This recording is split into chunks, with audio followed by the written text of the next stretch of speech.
Bonjour, bonsoir fidèles téléspectateurs de Yokason Télévision. Ici votre chaîne, la chaîne du peuple congolais, la chaîne de la base. Nous sommes encore une fois de plus venus sur vos écrans pour parler dans cette grande émission, l'émission de la base, l'émission du peuple congolais. Les juristes en parlent.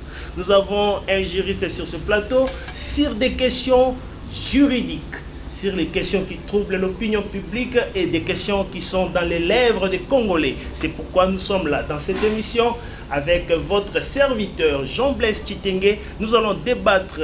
Je ne suis pas seul sur ce plateau, je suis avec un grand professeur aguerri pour nous expliquer sur une grande question pendante au niveau de la société congolaise. Le professeur Placide Mabaka, qui est un grand constitutionnaliste et qui va aujourd'hui éclairer la lanterne de notre peuple sur cette grande question qui fait de débat, la proposition de la loi modifiant et complétant la loi numéro 04/024 du 12 novembre 2004 relative à la nationalité congolaise, que l'honorable député national Singi Pouloulou Cerveau Pichou avait déposé au sein de l'hémicycle, au sein de l'Assemblée nationale, pour que ça soit découvert. Donc il y a deux lois proposées. La deuxième loi, c'est la proposition de loi portant révision de la Constitution du 18 février 2006, telle que modifiée par la loi numéro 11/002 du 20 janvier 2011. Monsieur le professeur Placide, bonjour. Bonjour Jean-Blaise. Je suis content de vous revoir encore aujourd'hui. Moi également. Ok, merci. Il y a une question que nous venons d'annoncer.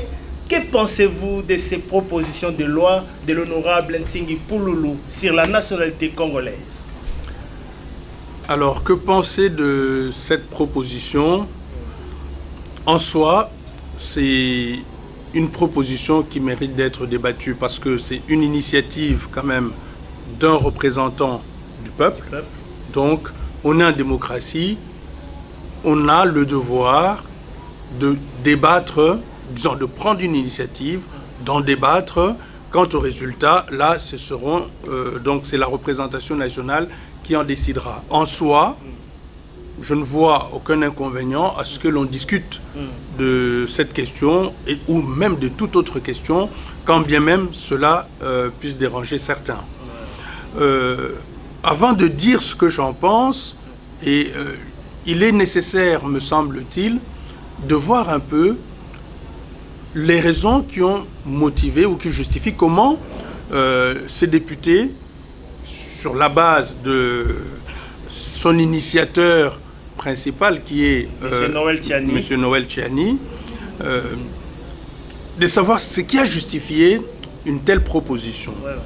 A priori, et d'après d'ailleurs ce qu'on lit, c'est de verrouiller un peu l'accès à certaines fonctions qui sont stratégiques. Donc, pourquoi? C'est pour éviter ou réduire la fameuse infiltration que la RDC a connue depuis un certain nombre d'années. C'est ce qui justifie leur proposition, parce que maintenant c'est Tchiani et Pouloulou qui est le porteur au niveau du Parlement. Alors, ce qui est aussi important, parce que le président de la République avait parlé de la question de la double nationalité ou la pluralité de nationalités qui devra être intégrée pour prendre en compte le fait que certains Congolais d'origine qui sont à l'étranger ont été obligés d'épouser ou d'obtenir une autre nationalité. Ça veut dire que même en ayant obtenu notre nationalité, ils doivent demeurer congolais. Et cette proposition de loi insère le principe de ce qu'ils appellent l'irrévocabilité de la nationalité congolaise d'origine. Parce que d'après eux, on est né congolais, on vit congolais, on meurt congolais et on va être enterré congolais. Donc c'est que une fois qu'on est né congolais d'origine, on ne peut renoncer, sauf renonciation expresse, on ne peut pas perdre la nationalité congolaise. Contrairement à ce que prévoyait l'article 26 de la loi sur la nationalité, qui excluait d'office tout Congolais qui acquérait une autre nationalité, même si celui-ci n'y a pas renoncé. Voilà, donc c'est un peu ça. Ce sont ces deux aspects essentiels qui justifient un peu cette loi. Mais ceci dit, il y a aussi un autre problème qu'on doit clarifier, qui est congolais d'origine. Quand on voit l'évolution un peu de texte, on se rend compte que, en fait, était congolais d'origine sous le Zaïre, c'est lui qui était né de père et de mère, d'après la loi portant organisation de l'élection du président du mouvement populaire de la Révolution, président de la République, loi de 84, 20 janvier 84. Mais depuis 2006, la Constitution, dont l'article 10 de la Constitution de 2006, dit qu'est congolais d'origine celui dont les ancêtres se trouvaient sur le territoire au moment de l'indépendance, donc au 30 juin 1960. Donc déjà, il y a deux approches différentes. Et la proposition de loi ici veut ramener cette notion de Congolais d'origine à ce que c'était sous le Zaïre. Donc, est né Congolais d'origine, c'est lui qui est né de père et de mère congolais. Ce qui, me semble-t-il, pose aussi un petit souci. D'où d'ailleurs la modification prévue de la Constitution. Donc la question de la conformité ici ne va pas se poser. Si on veut adopter cette proposition de loi, on doit d'abord en principe modifier la Constitution pour adopter cette loi. Donc on voit bien que la procédure sera longue. Il ne suffit pas de discuter, d'adopter à l'Assemblée. On doit d'abord adopter la modification de la Constitution, donc ce qui va amener soit à la réunion du Congrès, qui doit adopter, soit par référendum. Et donc, la loi ne sera, en principe, ne devra être adoptée qu'après avoir modifié la Constitution. Sinon, ce sera une loi qui sera inconstitutionnelle. Merci, professeur Placide, pour vos réponses. Êtes-vous pour ou contre?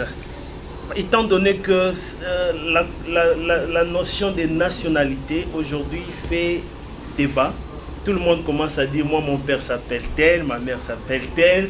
Ceux qui n'ont pas de père et de mère, ils se justifient par d'autres mouvements.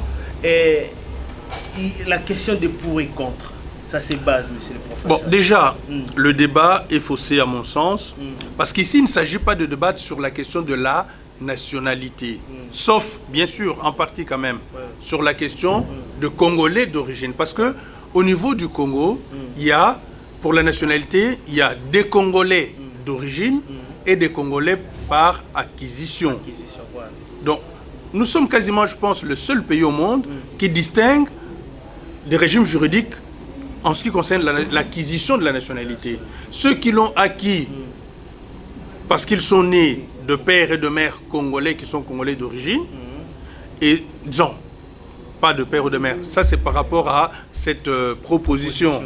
Mais par rapport à l'état actuel, c'est il faut être de père ou de mère. Vous voyez? Donc du coup, on change un peu de paradigme. C'est vrai que là, ça renvoie à la question de la nationalité même, le statut juridique du citoyen congolais, qui est congolais d'origine.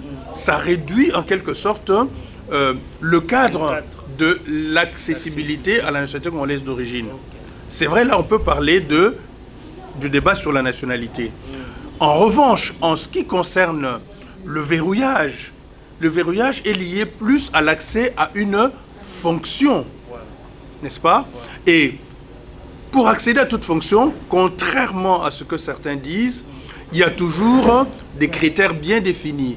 Ces critères sont exclusifs. Donc ça exclut une certaine catégorie. Par exemple, en ce qui concerne ma fonction, pour être professeur des universités, il y a des critères bien définis. Il ne suffit pas d'avoir fait des grandes études. Il faut avoir un doctorat, c'est-à-dire c'est un docteur, comme ils disent ici, à thèse. Il faut avoir soutenu une thèse de doctorat. Mais quelqu'un qui a soutenu une autre thèse qui n'est pas une thèse doctorale ne peut pas accéder au statut de d'enseignant-chercheur. Et bien sûr au grade éventuel de professeur. Vous voyez? Et c'est pareil en ce qui concerne déjà l'accès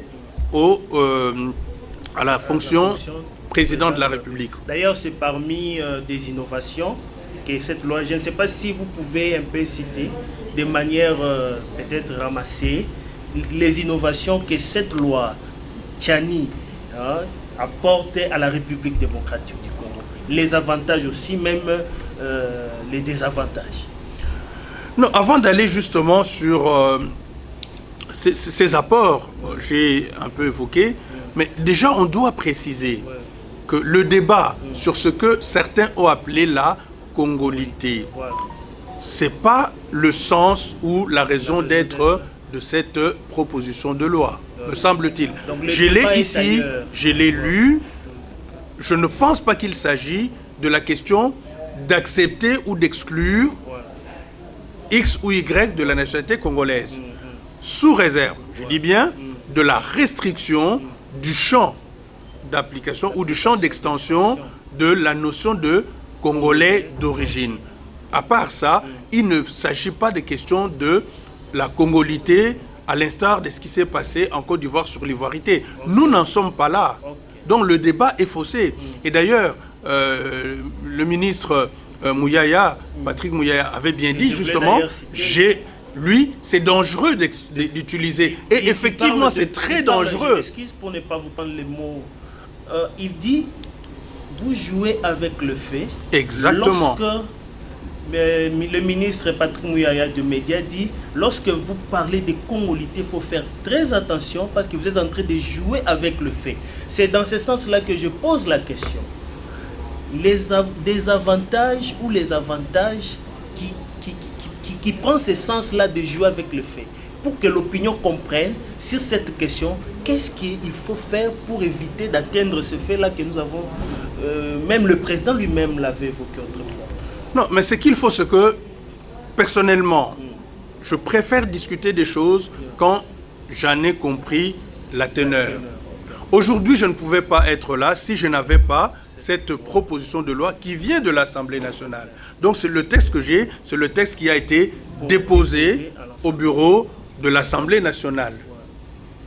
Mais avant, je n'aurais pas pu parler de ce texte ou de vraiment engager un débat parce que je ne connaissais pas concrètement la teneur. Et je constate que beaucoup de ceux qui, la plupart de ceux qui évoquent cette proposition de loi n'ont pas eu accès au texte. Ils parlent de choses qu'ils ignorent. Et c'est là le danger, c'est là qui est joué avec le feu. Donc celui qui lit ça saura qu'il ne s'agit pas de la fameuse congolité, ça n'a rien à voir. C'est juste une limitation, en fait, des conditionnalités qui sont posées pour l'accès à une fonction. Et il ne s'agit pas seulement de la question du président de la République, il s'agit de la haute administration aussi, de l'État, là où il est question de préserver le secret d'État, là où il est question de garantir la souveraineté et l'intégrité territoriale de l'État. C'est un peu ça, notamment en matière de la défense, parce que ici, il est prévu, par exemple, le ministre de la Défense, des Finances, Cour constitutionnelle, les chefs, voilà, le haut commandement militaire. Donc, ce n'est pas limité. Les commissaires généraux de la police nationale, ainsi de suite. Donc, s'il y a plusieurs catégories, l'Agence nationale des renseignements. Donc, il y a plusieurs catégories qui sont concernées par cette proposition pour tirer les leçons de ce que l'on a vécu. Je donne un exemple qui est d'actualité d'ailleurs. Nous avons eu ici dans ce pays, en 1997, si j'ai bon souvenir, un chef d'état-major qui aujourd'hui est ministre de la Défense au Rwanda.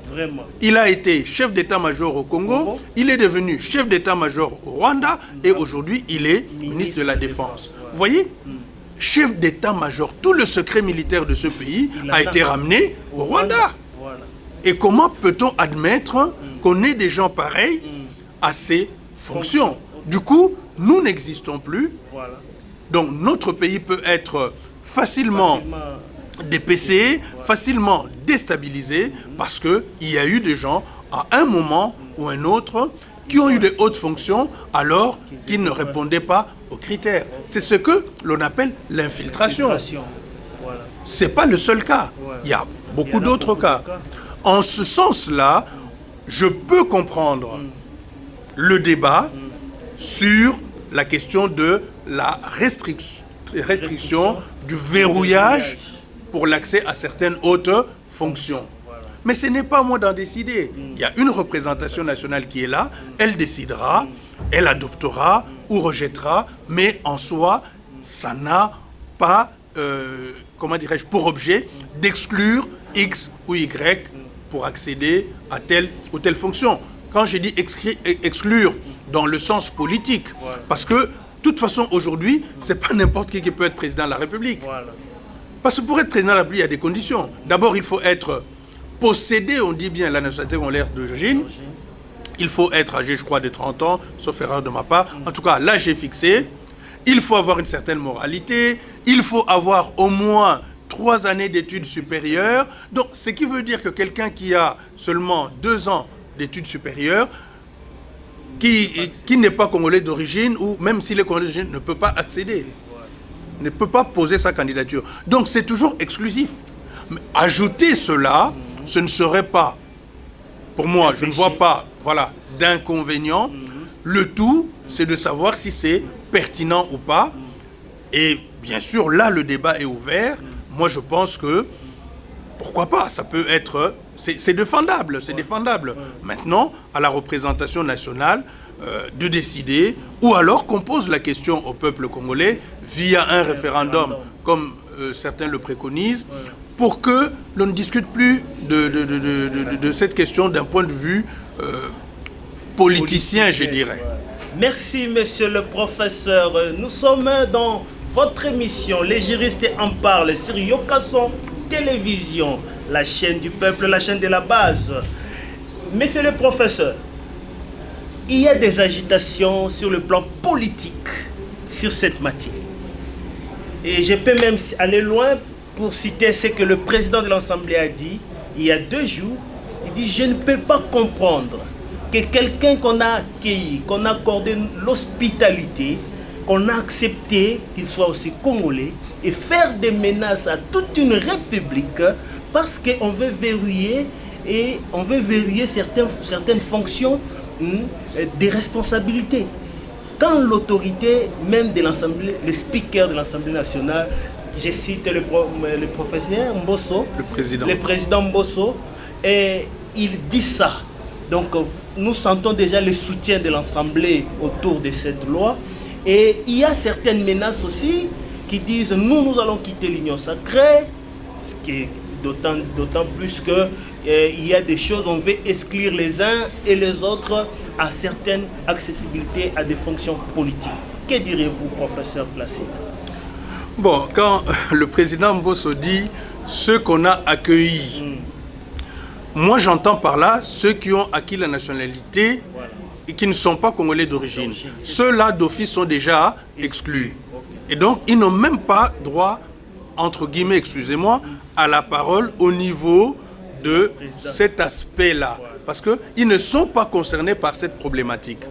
En revanche, ceux qui peuvent être concernés par la problématique, ce sont ceux qui, au terme de la constitution actuelle, sont congolais d'origine.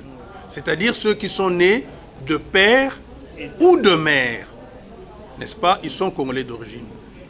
Maintenant, le fait de dire que être congolais d'origine, c'est être né de père et de mère congolais, moi personnellement, ça me pose également problème.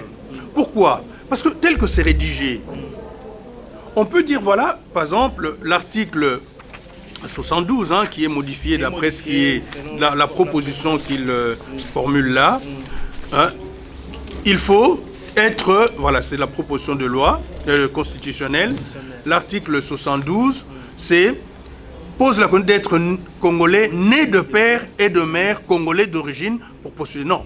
Moi, je pense qu'il faudrait plutôt qu'on laisse posséder la nationalité congolaise d'origine, premièrement. Donc, on peut être né de père ou de mère. Et peut-être en second lieu mettre être né de père ou de mère. comme autre condition, et ainsi de suite. Mais limiter la nationalité congolaise d'origine au fait de naître de père et de mère, je comprends que pour certains, ça puisse leur poser problème. Et c'est tout à fait normal. Moi-même, j'ai des enfants qui ont des mères qui ne sont pas congolais. Donc je suis aussi concerné. Mais bon, là, il ne s'agit pas de défendre un peu... la prise à partie. Non, non, c'est-à-dire que je suis là, pas pour défendre mon intérêt. Voilà. C'est l'intérêt général qui prime. Voilà. Moi, je dois m'effacer. C'est dire que lorsque je parle de ces questions, ce n'est pas parce que moi, j'ai un intérêt... Au contraire, moi, je suis concerné au regard de mes enfants. Voilà. Mais si l'intérêt général l'exige, mais il doit prévaloir sur mon intérêt particulier. Voilà. Vous voyez? Donc, autre chose, ce qui est consternant avec cette proposition de loi, c'est la contradiction qu'il y a sur le principe de l'irrévocabilité de la nationalité congolaise d'origine et l'exclusion des Congolais d'origine qui demeurent Congolais d'origine à ce qu'ils accèdent à ces hautes fonctions dès lors qu'ils auraient acquis une autre nationalité. Mais maintenant, la question qui se pose, que se passerait-il si ces Congolais qui avaient une autre nationalité, qui demeurent d'abord Congolais d'origine, renoncent cette fois-ci à cette nationalité qu'ils avaient acquise? Vous voyez? Donc ça pose problème. Parce que la question de, comment dirais-je, du recouvrement, bon ici c'est vrai pour le Congolais d'origine, ça ne se pose plus, parce qu'il y a l'irrévocabilité qui est donc, tout le monde est intégré, voilà, comme principe. Mais comment arriver à les exclure alors qu'ils sont Congolais d'origine, nés de père et de mère? Vous voyez? Cette proposition de loi est mal rédigée, n'est-ce pas? Très mal rédigée. Je propose... Donc, vous donnez la nuance sur le fait que père ou mère, de père ou de mère. D'abord ça, où on dit de père et de mère, mais qu'on sépare, que ce ne soit pas une conditionnalité pour être Congolais d'origine. Que ce soit un critère en plus qu'on ajoute pour accéder à certaines fonctions, mais qu'on ne revienne pas sur la question du Congolais d'origine. Simplement, là où on peut y revenir, c'est dire que et Congolais d'origine, c'est lui qui, depuis 1885, parce que, voilà, quand les Belges étaient là, disons, 85, oui. À Berlin, voilà, à Berlin, 1891, je crois, il y a eu un décret ou que sais-je, j'ai plus ça en tête, où on avait défini cette notion de Congolais d'origine. Voilà. Et non pas à partir du 30 juin 1960. Revenir à ces textes-là, ça aurait un sens. Mais conditionner être né de père et de mère, ça me semble un peu dangereux vu le contexte politique et social actuel. C'est là aussi, il ne faut pas jouer non plus avec le feu, n'est-ce pas? C'est de deux côtés qu'il faut qu'on mette un peu de l'eau dans le vin. Merci, monsieur le professeur Placide Mabaka. Nous étions très contents de vous recevoir aujourd'hui et pour avoir éclairé la lanterne de la population congolaise sur cette grande question qui coule aux lèvres des Congolais. Et nous arrivons petit à petit à la fin de cette émission. Le juriste en parle. Monsieur le professeur, si vous avez des conseils à donner à nos représentants nationaux, à la représentation nationale, que diriez-vous et les conseils que vous pouvez donner au peuple congolais qui ne comprennent pas effectivement la quintessence de cette question? Sur cette question, je répondrai, je dirais, de deux manières. D'abord, à la représentation nationale et aux politiques de manière générale, je pense qu'il faut rester objectif. Ça, c'est la première des choses. Enlever tout ce qui est sentiment, affect, comment dirais-je, susceptibilité. Parce qu'on est en démocratie. Et la démocratie, c'est la liberté. Donc, toute question est susceptible d'être débattue. On doit débattre de questions. Mais je dirais également, il faut aussi choisir le temps pour proposer certaines réformes. Si je peux apporter une critique à cette proposition de loi, c'est d'abord son initiateur. Le problème vient de là. Qui est l'initiateur de cette loi? Ce n'est pas l'honorable député Ntingi Pouloulou. C'est Monsieur Noël Tchiani, un ancien candidat aux fonctions de président de la République. C'est un citoyen congolais, il est libre. Mais seulement, le fait que ça vienne de lui, certains considèrent qu'il y a anguille sous roche, n'est-ce pas? Et qu'il aurait été peut-être téléguidé. Il eût été peut-être sage à ce que l'initiative vienne d'un représentant du peuple qui soumettrait cela, bien sûr, à la représentation nationale, au Parlement, pour en débattre, et aux citoyens congolais, pour débattre de cette question. Donc là, c'est la première des choses. Deuxième remarque sur cette loi ou ces deux propositions de loi sont très mal rédigées. Il faut revoir ce texte avant, disons, de toute façon, il y a la commission des lois, ainsi de suite. Donc ce texte doit être revu et corrigé avant d'être présenté à la plénière. Ça, c'est l'essentiel. Aux autres politiques, se dire qu'il faut éviter toute forme de susceptibilité. Débattons, et le peuple étant souverain, sa représentation adoptera ou rejettera. Et à la population, c'est aussi d'arrêter d'écouter toujours ce que certains disent sans prendre connaissance du fond de la chose. Et plus grave, ce n'est pas la simple population. On a quand même certains dits intellectuels qui se basent sur des informations justement données par des journalistes essentiellement, sans pour autant avoir la teneur, le texte en lui-même. Et ça, c'est gravissime. C'est très très grave. Et c'est là qu'intervient la subjectivité. Oh bah lobby boy, ah bah commis boy, mais avez-vous lu, avez-vous su? Non. Et surtout vous les journalistes, c'est vous qui êtes le plus grand responsable de ce qui se passe aujourd'hui, de toutes ces agitations. Parce que vous donnez des informations qui sont incorrectes. La première des choses, c'est d'aller d'abord à l'information avant de la diffuser. Or, vous diffusez quelque chose qui n'est pas en lien avec la réalité de ce qui est proposé. Vous voyez? Donc, voilà, c'est ce conseil-là que je peux donner.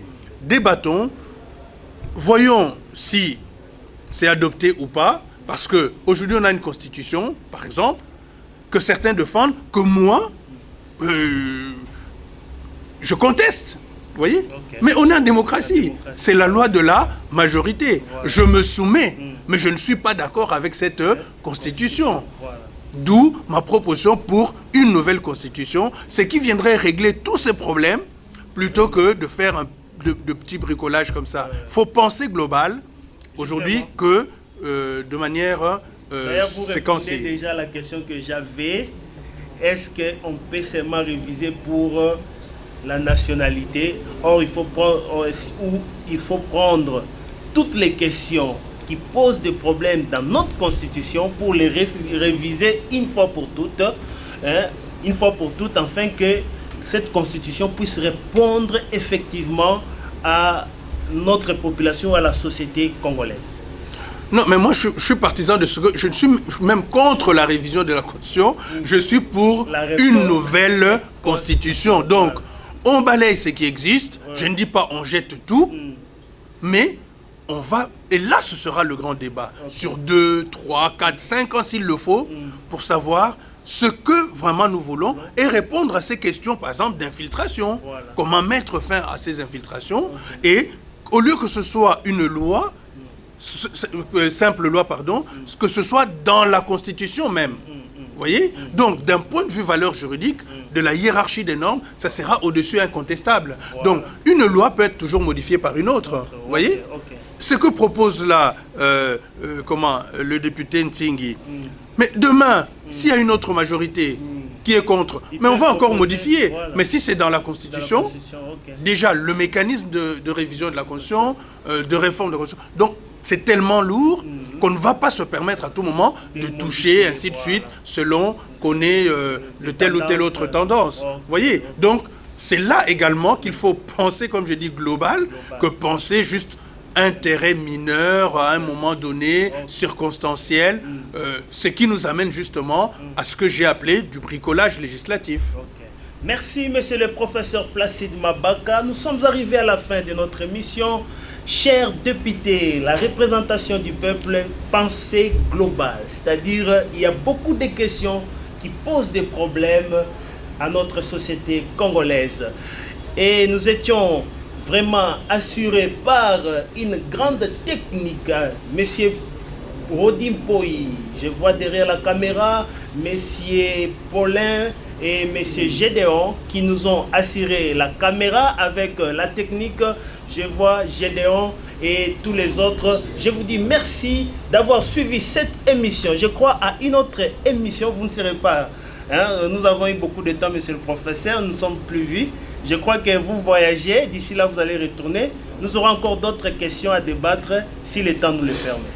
Avec plaisir, toujours à la disposition du peuple congolais. Merci, nous sommes arrivés à la fin. Je dis merci à notre boss, le PDG Katende Tumba Delphin, les présidents des parlementaires debout, ambassadeurs, là où vous êtes, nos salutations et à toute la famille. Papa Chitenge, Mwambaye, Maman Catherine Tumba, nous vous aimons bien. On se voit à la prochaine et bye bye.